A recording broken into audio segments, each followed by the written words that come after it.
Hoy sí, muchachos, vamos a empezar la clase. El tema es principales, el tema se llama así, principales modelos cosmológicos. No aparece con ese nombre ahí.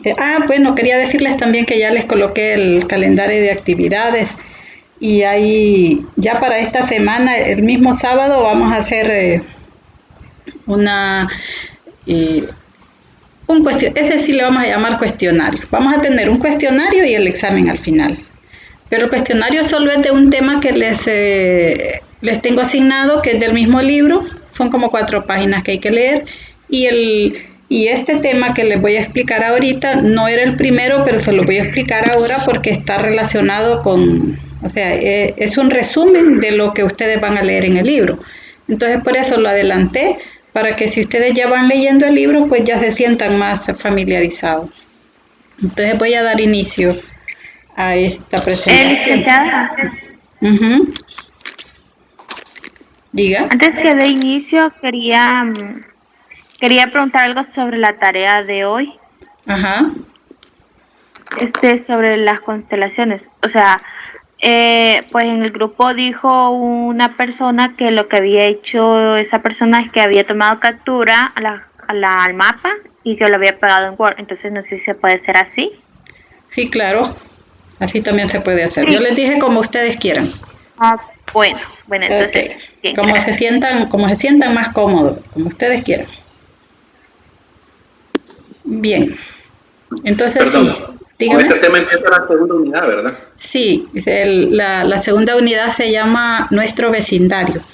Nuestro vecindario porque es lo que tenemos más cerca, los planetas del sistema solar es lo que nosotros tenemos más cerca.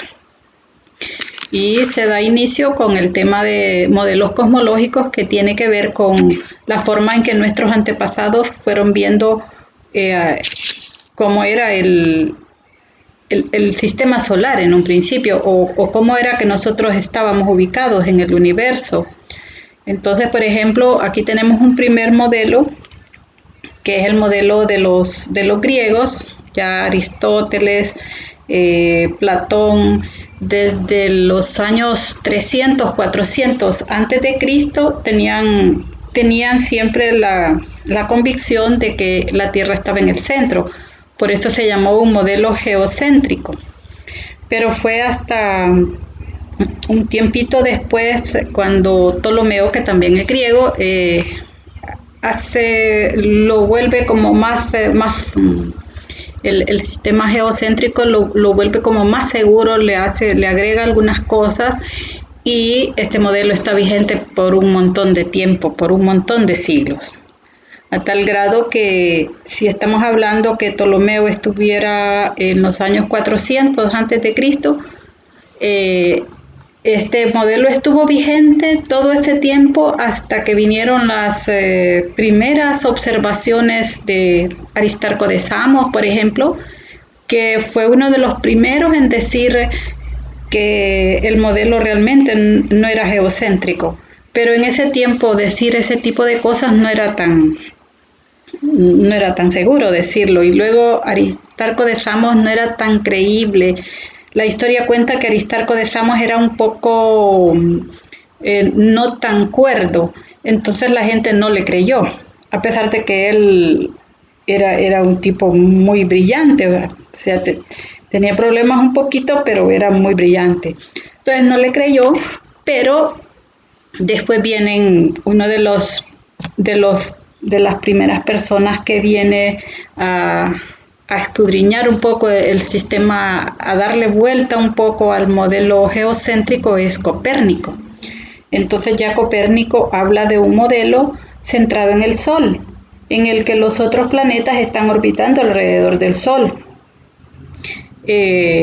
Aquí pueden ver ustedes que no aparecen todos los planetas que nosotros conocemos, porque en ese tiempo solo eran estos los que se miraban, los que ellos podrían ver. Entonces el modelo se llama heliocéntrico, helios que significa sol, y entonces centrado en el sol. Bueno, resulta que Copérnico, él era muy allegado con la Iglesia con los clérigos. Creo que él era monaguillo, pero él tenía un tío incluso que era bien metido en las cosas de Dios. No sé si era como, pero eran altas personalidades con la Iglesia Católica. Entonces él empezó a hacer sus observaciones, a escribir sus libros y los muestro, aquí está. Y en realidad no escribe un libro, es como un panfleto, es como un folleto en donde él plasma todas sus observaciones y todas sus hipótesis acerca de que el modelo realmente es diferente al que se ha venido utilizando por siglos, pero él, por ser muy allegado con la Iglesia Católica, no se atreve a divulgarlo. Y la historia cuenta de que da permiso de que se publique el libro, pero una vez que él muera. Entonces nosotros vemos que Copérnico pues es un polaco y vive en eso. Miren, después de los años 400 al año 1500 estamos hablando de un montón de siglos, fíjense. Todo ese tiempo estuvo vigente el modelo de Ptolomeo, el modelo centrado en la Tierra. Pero Copérnico plasma sus observaciones, sus modelos matemáticos en el libro que él llamó en latín, así como dice ahí, Revolutionibus Orbium Coelestium, no sé cómo se pronuncia, pero significa acerca de la revolución de las esferas celestes. Bueno, como les decía, pues este libro no se publica hasta que él muere en 1543, pero hay otras personas trabajando en estos modelos cosmológicos en otra parte del mundo. Y es así como nosotros encontramos en la historia a Galileo, que yo creo que de Galileo ustedes ya conocen bastante. Ha sido un personaje bien mencionado, bien conocido. Y lo que él hace diferente, además de ser un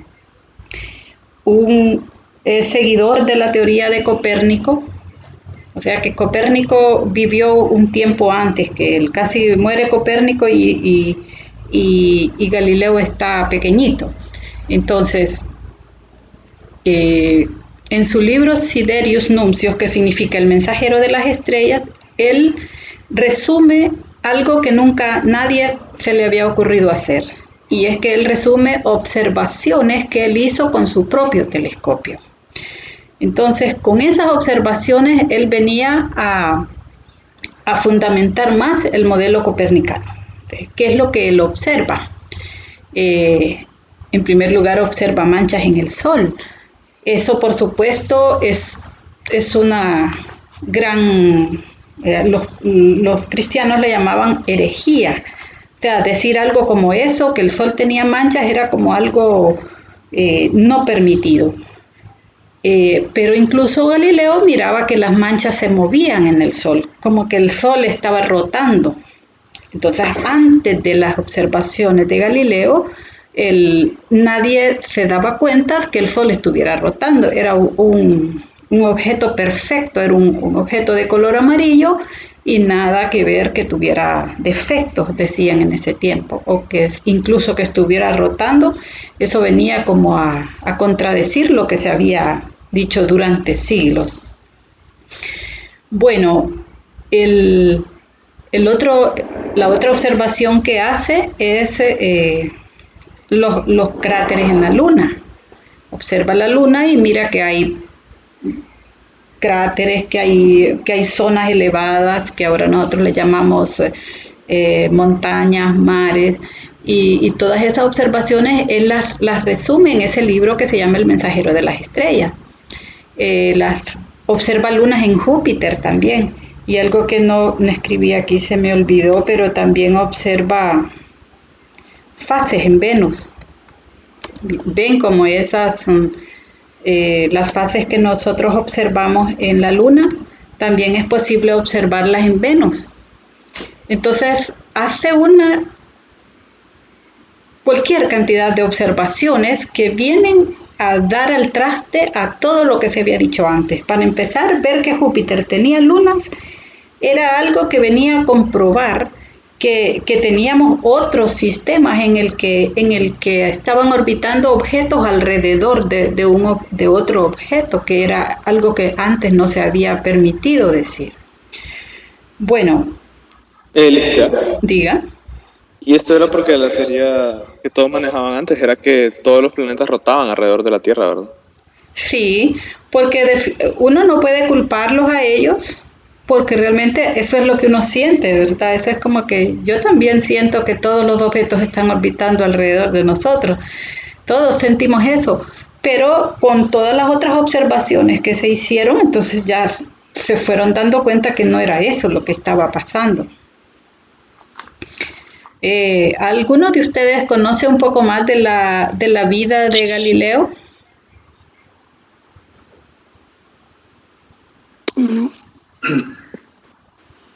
Sí, él es famoso también por un experimento de la física, Ajá. de que dejó caer los objetos de la famosa torre de Pisa. Ah, sí, porque también resulta que Galileo estaba en otra zona diferente. O sea, a Galileo le tocó bien pesado porque él era italiano. Y bueno, en Italia era donde estaba el papado y todo eso, o sea, en Roma, imagínense. Él estaba en una situación bien complicada. Él no podía darse el lujo de andar divulgando libremente sus observaciones. En cambio, Copérnico, pues él tenía un poquito de más libertad, aunque él fue un poco más precavido, ¿verdad? Como les dije, él dijo, este libro me lo publican, pero hasta que yo muera. Entonces, lo que pasó Ajá, ¿qué más dijeron que sabían de Galileo? No, que en ese tiempo se creía también de que los objetos más pesados caían más rápido al suelo. Ajá. Y que los objetos más chiquitos caían más lento. Entonces Sí. él hizo esos experimentos ahí en la torre de Pisa, que es una torre como inclinada. Ajá. Y entonces ahí arriba pues se agarró, no sé, pongámosle como una bola de boliche y un maule, por decir algo. Ajá, que eran diferentes. Eran de diferente peso, diferente tamaño, y entonces él así demostró que más o menos los objetos caían al mismo tiempo. Ajá. Entonces era pues algo revolucionario en ese tiempo, porque la lógica también, o la impresión que uno tiene, bueno, lo que pesa menos cae más lento, uno podría creer. Sí. Pero entonces él hizo más experimentos, y entonces con eso él demostraba que esas creencias no eran correctas. Sí, y después quien vino a completar sus experimentos fue Newton, con las famosas leyes de Newton, la inercia y todo eso. ¿Alguien más que recuerde de Galileo algo? Hay una historia bien famosa de Galileo que casi toda la gente la conoce. A ver quién la recuerda.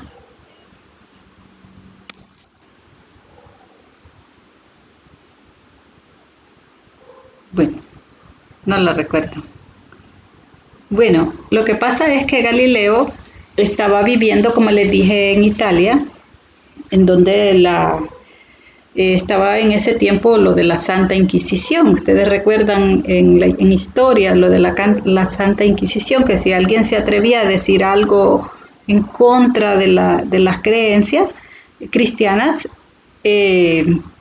pues era quemado en la hoguera. Y justo en ese tiempo había un señor que había sido llevado a la hoguera, que este señor se llamó Giordano Bruno. Entonces para Galileo no era fácil divulgar las observaciones que él había hecho. Aún así él era un poco atrevido, y lo que hizo la iglesia pues fue mandarlo a callar, lo tuvieron preso, domiciliario. Ya para ese tiempo Galileo había quedado un poquito ciego, porque él observaba el sol directamente con el telescopio que él mismo se hizo. Entonces, al observar el sol con el telescopio sin ninguna protección, él fue quedando ciego. Aún así, estando él preso domiciliario, las mejores observaciones que él hizo, o las mejores escritos y todo eso, fue cuando él estuvo en esa prisión domiciliaria porque tenía sus ayudantes, ¿verdad? Él no estaba solo. Y bueno, resulta que un poco, como lastimosamente, ¿verdad? La iglesia reconoció ya, pero hasta hace poco, hasta 1990, reconoció que Galileo tenía razón en sus observaciones, cuando todo el mundo ya sabía que sí, en efecto, él tenía razón. Entonces ya el modelo de Copérnico y Galileo, ya con esto se queda atrás el modelo de Ptolomeo, ya no más usarse. La forma en lo que ellos tenían diferentes formas de explicar el movimiento de los planetas, por ejemplo, porque en la primera diapositiva que les mostré, aquí, este es un dibujo bien antiguo, entonces aparecen aquí ellos le llamaban la esfera del Sol. El Sol aparece como en cuarto lugar, miren. Aparece la Tierra, después la Luna, Mercurio, Venus, el Sol y después los otros, y luego las estrellas fijas. Pero el modelo geocéntrico no podía explicar muy bien algunos movimientos de los planetas, y eso lo vamos a ver mañana, que es con los planetas algunas veces es como que, además del movimiento diario que tienen, que se mueven de este a oeste, los planetas algunas veces como que se quedan estacionarios, no siguen avanzando, y nosotros, por ejemplo, vemos a Marte por un montón de tiempo y ahí está Marte y no lo vemos o sea, todos los días salimos y está en la misma posición. Ese es un momento en que le llamamos que está estacionario. Y luego, además de eso, de estar estacionario por mucho tiempo, vemos como que en vez de estar avanzando hacia el oeste, está como regresándose al este y haciéndose un poquito más. Claro, este es un movimiento que lo completa como en 6 meses, algo así. Y ese tipo de movimiento que tenían todos los planetas exteriores, Marte, Júpiter, Saturno, el modelo geocéntrico no lo explicaba muy bien. Ellos daban una explicación colocando unas esferas como círculos aquí en estas órbitas que vemos acá, o colocaban unos círculos a los que le llamaban deferentes, y así explicaban ellos que los planetas hacían más o menos ese tipo de movimiento, que iban en un epiciclo, esta es una órbita que se llama epiciclo, y ahí tienen un círculo un poco más pequeño donde dan un tipo de movimiento. A eso se le llamó deferente. Entonces así explicaban ese movimiento en el que los planetas algunas veces se quedaban estacionarios o avanzaban de manera diferente a como estábamos esperando nosotros. Bueno, eso es con respecto a Galileo. Después está Kepler. Kepler era un astrónomo. Bueno, cuando era bien difícil encontrar uno de estos personajes y que solo fuera astrónomo o que solo fuera matemático. Ellos siempre tenían una preparación eran expertos en un montón de cosas. Entonces, por ejemplo, nosotros vemos que Kepler era un matemático, pero era un astrónomo. Galileo era un físico, era un astrónomo, ellos sabían de todo, pues eran filósofos incluso, lo mismo Copérnico. Todos estos personajes tenían todas esas preparaciones. Así era como ellos estudiaban antes. No es como ahora que ya nosotros nos especializamos en algo. Ellos no, ellos tenían habilidades en varias cosas. Bueno, en el caso de Kepler, pues Kepler era más matemático que otra cosa. La historia cuenta que Kepler era un jovencito que había venido con muchas dificultades desde niño, con muchos problemas de salud en su familia. Él lucía incluso un poquito desnutrido. Hay varias historias con respecto a Kepler. Creo que la que ustedes van a leer es un poquito diferente.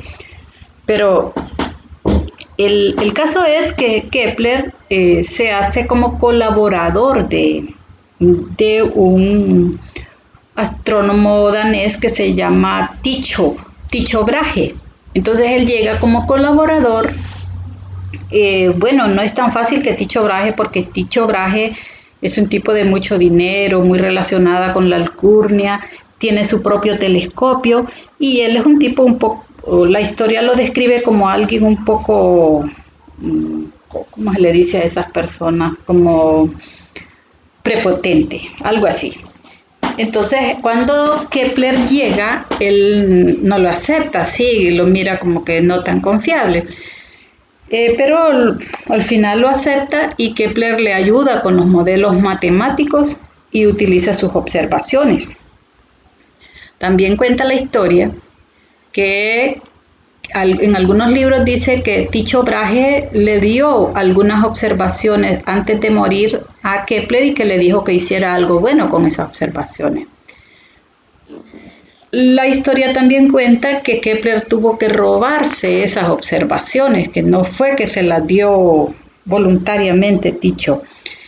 Y luego la familia le hace todo un problema legal a Kepler para ver si le quitan todos esos documentos, porque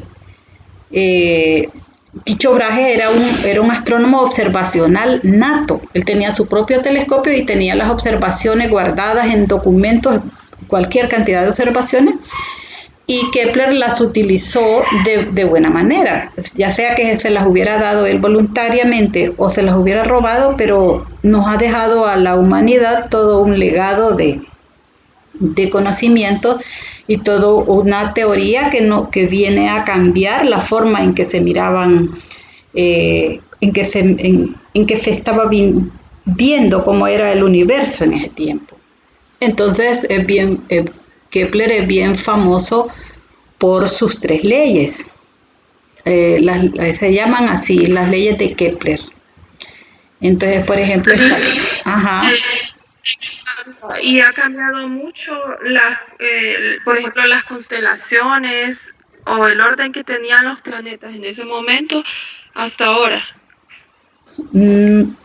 No es mucho, miren. Yo les hablaba, por ejemplo, del movimiento de precesión, que se tarda unos 26.000 años. Imagínense esa cantidad de tiempo. Y aquí cuánto tiempo ha pasado, digamos, entre Ptolomeo y Kepler y todo eso. No es mucho, ¿verdad? Bueno, habría que hacer la comparación cuánto tiempo ha pasado para ver si ha cambiado mucho. A mí lo que me parece interesante es, por ejemplo, qué eventos han pasado durante todo ese tiempo de los cuales nosotros hemos sido testigos. Bueno, nosotros, la humanidad, digamos, actual, porque si nos ponemos a recordar que hubo una estrella que explotó en el 1054, bueno, así decimos nosotros, explotó, la escucharon explotar los chinos. Y luego en 1987, por ejemplo, también se escuchó explotar otra. Entonces, esos son eventos de los cuales nosotros de alguna manera hemos sido testigos. Entonces, ha cambiado, si nos ponemos a hacer cuentas, ¿qué tanto ha cambiado el cielo desde que empezaron los griegos a hacer observación? Habría que hacer la cuenta cuánto tiempo ha pasado. 26.000 años. 26.000 años es cualquier cantidad de tiempo. ¿Y cuánto es 15 siglos?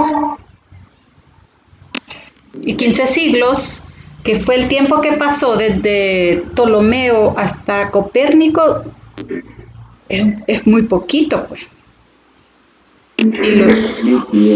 Sí, es bien poquito.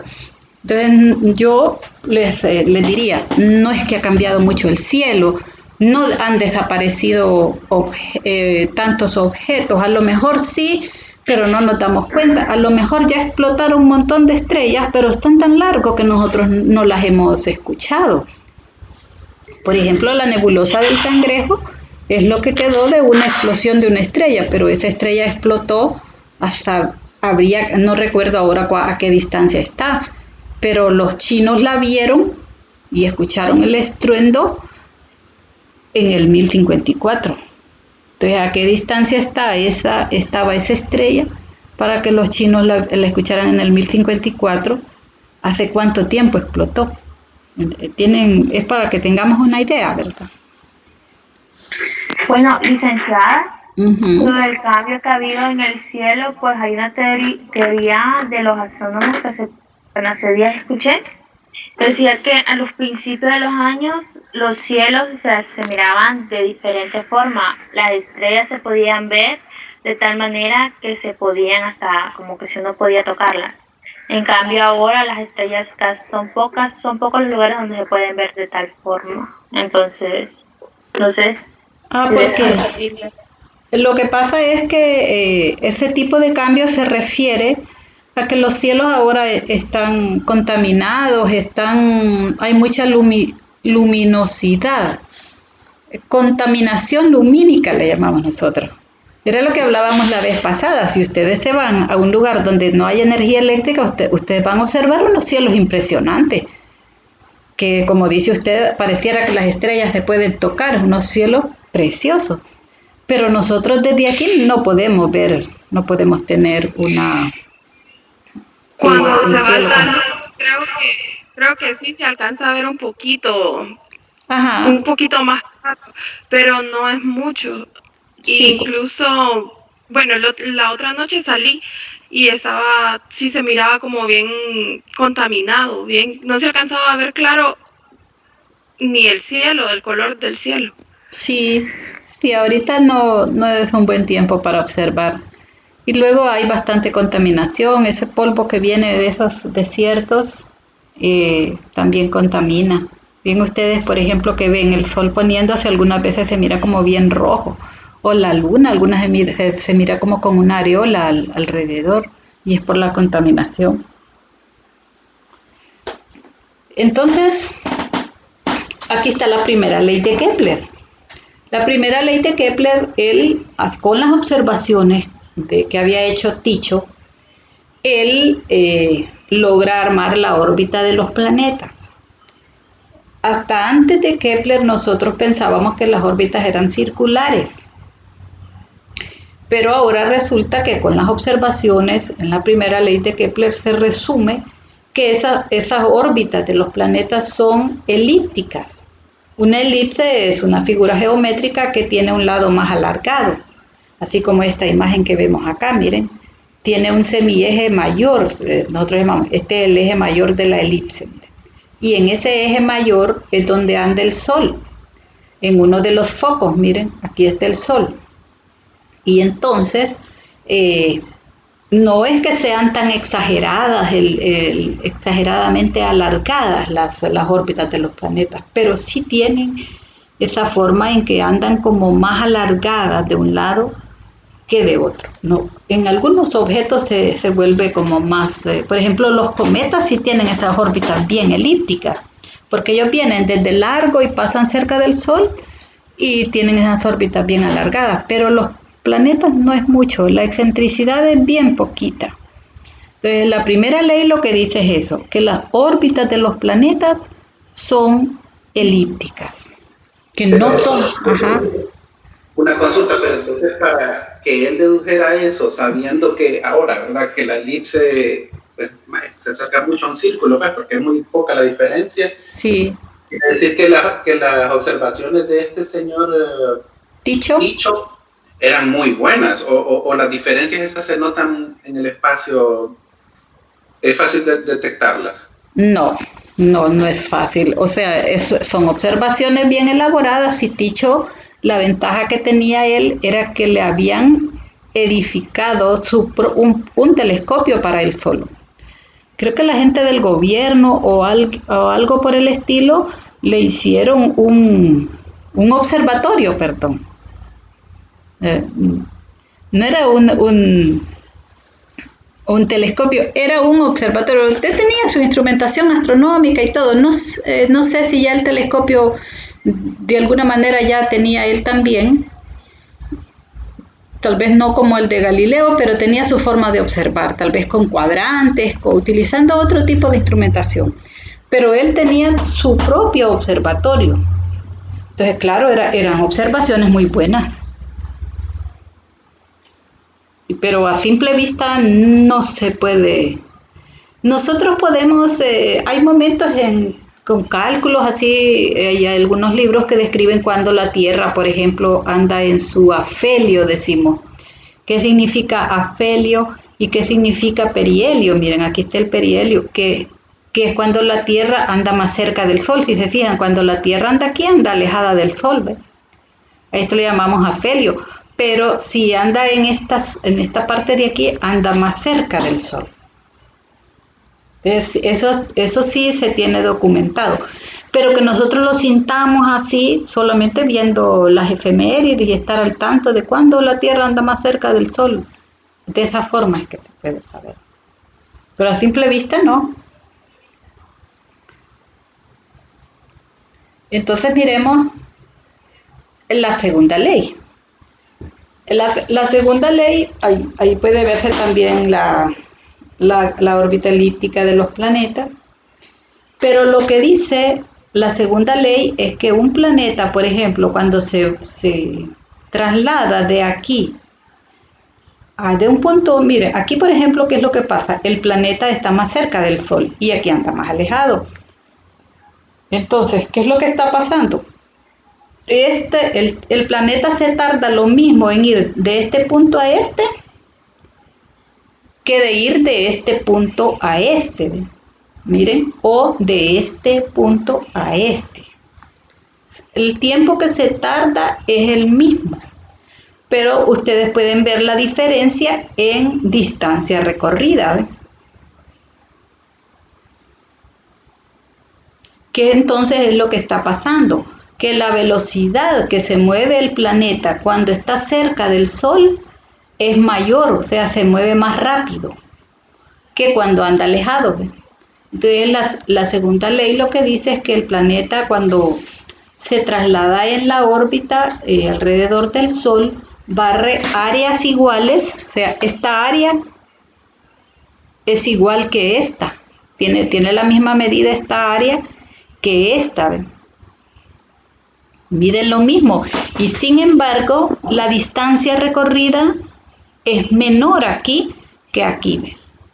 En conclusión, entonces, los planetas se mueven más rápido cuando están cerca del Sol que cuando están alejados. Esa fue otra de las observaciones. Diga. Perdón. Una teoría de por qué cuando están cerca del Sol es más rápido el movimiento de los planetas. Bueno, ahí está relacionado el jalón gravitacional, porque al estar más cerca el Sol, la fuerza que le ejerce al planeta es mayor.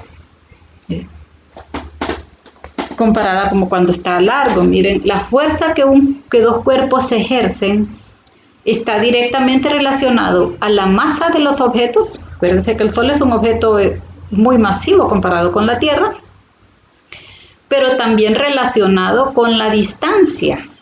La fuerza gravitacional entre dos objetos es así. Está directamente relacionado con la masa que tienen, pero inversamente relacionado a la distancia. Es decir, la fuerza es menor a medida que la distancia aumenta. Esa es la explicación que se da ahí en ese caso. Y por último, está la tercera ley de Kepler. Entonces, la tercera ley de Kepler lo que relaciona es el tiempo que se tarda en dar una vuelta completa alrededor del Sol, el planeta, y la distancia a la que se encuentra el planeta del Sol. Entonces, por ejemplo, dice aquí, T es el periodo, este es el tiempo que tarda en dar una vuelta alrededor del Sol. Y L es la distancia que hay entre el Sol y el planeta. Entonces, nosotros sabemos que la Tierra tiene una distancia de una unidad astronómica, ¿se acuerdan? 150 millones de kilómetros. Y el tiempo que se tarda la Tierra en dar una vuelta alrededor del Sol es un año. Entonces, al hacer la razón entre estas dos cantidades, un año al cuadrado y una unidad al cuadrado, da un valor que para nosotros, para la Tierra, sería un valor de 1. Pero ese mismo 1 va a ser para los otros también. Por ejemplo, Marte. ¿Cuánto tiempo se tarda en dar una vuelta alrededor del Sol? ¿Y cuál es la distancia que hay entre el Sol y Marte? Entonces, al hacer esa relación del cuadrado del tiempo entre el cubo de la distancia, nosotros vamos a obtener siempre un valor constante, siempre va a ser un valor como 1, así como es para la Tierra. Y así, por ejemplo, Júpiter se encuentra a 5 unidades astronómicas aproximadamente del Sol y se tarda 11 años en dar una vuelta completa. Las unidades tienen que ser años para tiempo y distancia en unidades astronómicas. Entonces, si nosotros dividimos el tiempo que tarda Júpiter, que serían 11 años al cuadrado, entre la distancia, que son 5 unidades astronómicas al cubo, nos va a dar 1. Siempre para cualquier planeta nos va a dar 1, nos va a dar 1. Entonces, esa es otra de las la última ley de Kepler que él descubrió, y con eso nosotros podemos calcular, vaya, si nosotros sabemos a cuánto tiempo se tarda un planeta alrededor del Sol, podemos saber a qué distancia está. Eso era algo que antes no se podía hacer, antes de Kepler.